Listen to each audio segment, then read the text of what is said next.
engaging more meaningfully in it, or even just taking interest in some aspect of it, and really immersing yourself in that emotion and seeing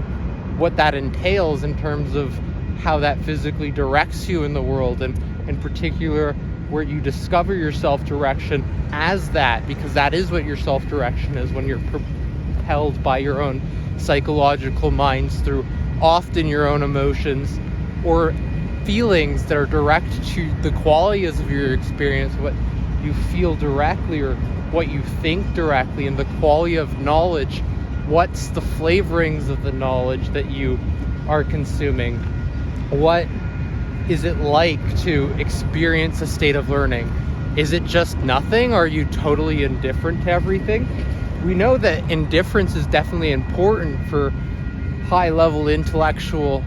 thinking and being able to theorize, but here we're talking about an intellectual task or a philosophical skill that we develop and we hone, and it's very much a self-virtue and something that we definitely should strengthen. But it's also important to note that there's a great deal of positive emotions and engaging emotions that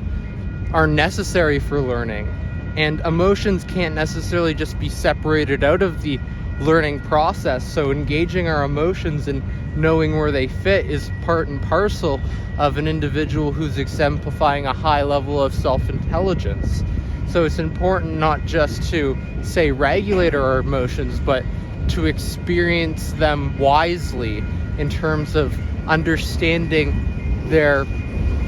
use or resourcefulness, in terms of supplying us with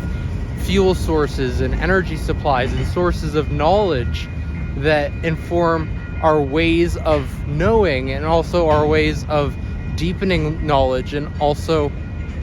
expanding our repertoires for behaving more efficaciously and agentically in the world with greater amounts of freedom and goodening conscience that is arrived at through understanding the consequences and the potential greater harm, as well as our direct capacity and known capacity to be able to innovate and effectively reduce that harm and increase the amount of